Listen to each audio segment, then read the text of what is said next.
Ivan. Today we are going to do another new program on different subjects, peculiarly on social sciences, culture, at Vidulakara TV, University of Kelaniya. Today we invited a very distinguished global eminent scholar. He's Dr. Suresh Pande. Hello, Dr. Suresh. How are you? Thank you very much for inviting me to your media center. Thank you. Thank you very much. Thank you. Dr. Suresh Pande is from Hyderabad, India. He's an eminent scholar in global agriculture, crops. Formally, technically, his organization is ICRISAT. Am I correct, Dr. Pande? Yes, you are correct. Very much correct. It's known as commonly ICRISAT. Yeah. I think you would like to know its full form. Yeah. Because most of the people do not know what is ICRISAT is. Yep. ICRISAT is one of the 13 international organizations. Yeah. And with its headquarters in India. Yeah. And its full form is International Crop Research Institute for the semi-arid tropics. When I say the word semi-arid tropics, it means where the rain is limited, water is limited. In other words, we can say that we are working on dryland crops. With less water, we want to grow more and more. Thank you, Dr. Suresh Pande. You know, the country is now facing a different political, economic, cultural space. Now we are thinking about, as the national universities, how we earn more money from our local agriculture. And we have heavy rains, heavy rainfalls, sunlight. In this context, Dr. Suresh Pande, how your knowledge helps us to Sri Lanka to escape from current economic and social problems? Well, if you take my research was mostly on dryland crops. And if I say dryland crops, so they are the crops which need no water. And in your country, there's a plenty of water. Yep. And your staple food is rice. And as I have tasted today's meal, you consume a lot of animal protein, etc. Yeah. Right? But all these things, they work with water. Yeah. And you have raised a very nice question, the climate change. With the climate change is now no more a myth. It is a reality. It is happening commonly. It is well accepted by all global leaders, by all agroecological zones. Now, if we take the Sri Lanka case in particular, yes, there may be a shift in rainfall patterns here, and also you may have sometimes very torrential rains. Your rainfall distribution could be disrupted, and the most important or most crucial factor is that sea levels will rise. Yeah. Since your country is surrounded all around by sea. Yeah. So if sea levels will rise, it means the arable land in Sri Lanka will be under sea. So that is the biggest challenge on it. So not only this, when the climate change comes, and you people are basically seafood eaters also, yeah. And for seafood you need sea. Yeah. So there will be effects of climate change on sea animals also. So it will be difficult. I can't say today when it will happen, but eventually it will happen. Yeah, Dr. Pande has went to lots of countries, nearly 35 countries. He has done lots of researches, industrially, theoretically, and all that. In a country like Sri Lanka now, we are trying to find out more economic resources, more economic avenues to develop our local economy. In this context, as being part of the South Asian country, Sri Lanka, he lives in Hyderabad, South India, South Asia. This knowledge is very versatile and very helpful. Dr. Pande, you have done marvelous studies industrially and theoretically, even in the other countries. How our Asian culture and these agricultural crops knowledge can use more for our economic development? It's a very big question. It has many answers. Good. Yeah. Number one, if you see the Asian agriculture with reference to Sri Lanka, you have kind of a season which is more or less uniform. But your crops are very important globally. Yeah. Your crops, for example, the spices which you grow, the tea and coffee you grow, the uplands tea and coffee are there, which are very important. And you put up a question how economically they can made more viable. I know that Sri Lankan tea is available everywhere. It is very famous. Sri Lankan coffees are unbeatable, maybe second to the Ethiopian coffees and so on and so forth. But this country, if one has to raise the income at farm level, Yeah. then we have to introduce the new investments kind of things. For example, you go for soilless cultures because as the population is increasing, Yeah. soils are shrinking, land mass is shrinking. So we have to adopt the new technologies. And I think before that, Sri Lanka has a very ample opportunity for going organic and natural agriculture, which has a much more value, much more profit in the international market. Everybody is looking, and also I would like to suggest I've not seen all of your lands and countries and different agricultural zones, but I think Sri Lanka can adopt some new crops which are there, which will suit their environment. For example, maybe I think you're already growing cashew, but there is a fruit known as butter fruit, Yeah, breadfruit, and these are the fruits which are there in the tropical country like Brazil and in Colombia. They grow them and they are making a lot of money. Yeah. For example, avocado is a health fruit, Yeah. and I've not found, I didn't see in Sri Lanka, but if you introduce avocado, I know that you are very much, you grow a lot of guavas. I think there's a university which is named after guava also in this country, Peridenia or something like that. Yeah. But these are the crops which have a high value and high profit in the market and demand also economy across the globe. Yeah. Present day, even not only the national universities in the globe, entire research centers are concerned climate change, global warmth, and all those things.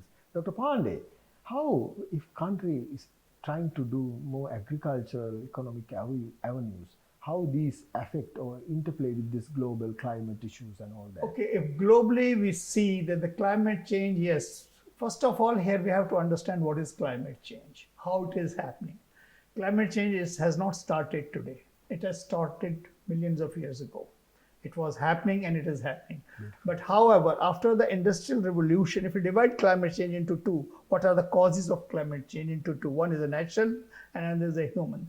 You find that natural causes were going on. There was earthquakes, there was sometimes flash floods, there was heating and all. But that natural global change in climate was a slower pace. But after the Industrial Revolution, it has increased tremendously. Yeah. If you see the data from 1800 to the 2020, you will find that somewhere in 1950 onward, the temperature have started shooting up globally. Yeah. Today, we have exceeded the temperature by 1.5 degrees Celsius in most of the countries, and certain pockets in the world are facing 4 degree, even up to 2 to 3 degree more temperature than normal. Yeah. So yes, we can manage with the air ACs, we can manage with the air conditions, we can manage with the fans, so and so, but everybody can't. Yeah. And where crops are also growing in the rising temperatures, how long? So these are some of the factors of climate change here. Yeah. These are very important and crucial in the discourse of agriculture, economy, and our Asian context. Now we are today talking about how we can develop our national economy in order to escape from these lots of prolonged loans crisis. You know, it's a loan hugely from the World Bank, IMF. This is a real burden to Sri Lanka. I need one example how India tackled these kind of issues. Well, India is lucky in some words, I should say, because India has a wide range of climates. Yeah. It has the mountains in the north. Definitely. It has a plateau in the center, and the southern plateau is slightly different, which resembles with the Sri Lanka, you know. Yeah. So if climate change hits, and India would be one of the most vulnerable countries for climate change. Definitely. If you see, our population pressure is very high. We exhaust a lot of methane in terms of human beings, as well as methane in terms of cattle and animals. But that is not a big worry. Worry is that if climate change keeps on rising with the same pace, there are scientists who have estimated that by the end of this century, by 2050 or so, there will be a shift in the climate in the crop growing areas. Yeah. Globally, I'm speaking globally, and that will affect India also. Yeah. So what will happen? The hot areas or temperate areas or hot areas, sorry, and tropical areas like Sri Lanka, Tamil Nadu, part of Andhra Pradesh, part of Odisha, etc., they will become much more hotter. Yeah. So we have to see the crops grown in these regions today, for example, rice, whether it will be able to grow in the higher temperature, yes or no, with less water Yeah. or with saline water. So those are the challenges before the scientists, Yeah. right? This is I'm talking about because since I'm sitting in Sri Lanka, so I have to take that example. And then some of the areas of, for example, temperate foods will shift to further temperate foods. You know, it will shift to further to the north. Yeah. So those are some of the things. Wheat may grow to further north. Yeah. Rice will grow, maybe scattered, or we have to. I'm not very much disappointed on this at this matter because the science is working. Scientists are working across the globe all this. Yeah. At least for the next 10 years, we have ready-made crops with us. We have ready-made technologies to cope up at least 2 to 3 degree rise in temperature and carbon dioxide, maybe 5 to 600 or 700 ppm if comes. We have already drought-resistant varieties. We have already short duration varieties. We have genetically manipulated varieties where we have introduced the genes which will make those varieties of the crops to tolerate high temperatures, to grow on little less water than today. So these are some of the exercises going on, researches going on globally. Beautiful. Dr. Suresh was invited by the Faculty of Social Sciences on behalf of giving a keynote speak about these kind of things, because we are talking today global issues and local issues in social sciences and challenges and all those things. Our final stage, one final questions before moving from this program, Dr. Suresh. You know, in South Asian context, we are talking about the indigenous knowledge in agriculture, crops and all this, while being the colonialized country. Now we are using lots of chemicals produced from the Western industries. I saw that, but in UK or USA or other countries, they don't use this kind of much chemicals in the floor, earth. So do you see any difference? Why our countries are agriculturally or crops are so poor sometimes industrially, especially in case of Sri Lanka, unlike the India? Do you see this imbalance of global knowledge, how it is new knowledge comes to Asia or global south from global north? Is there any disparity between these things? Well, you have many questions in this question. Number one is indigenous knowledge, you said. Yeah. There's no doubt in my mind that Sri Lanka or India or other countries, they have a large amount of indigenous knowledge to grow healthy crops, Yep. to grow healthy crops which can be grown very healthily. Now the question comes whether by adopting the indigenous knowledge, our yields of those crops will be sufficient to feed the today's population of our country, yes or no? That is question number one, where people are working. I mean, for organic agriculture, for less water agriculture, for zero tillage agriculture. There are many technologies which people are working, including rice also. Yeah. And they're collecting the indigenous varieties of rice. I'm sure in country like in rice-eating country like Sri Lanka has maybe thousands of varieties which are indigenously grown in different climates, right from the submerged rice to the dry land rice. There are. So people are collecting their gene pool, and the preparations are also there. So those are that is one factor where one has to concentrate for organic agriculture.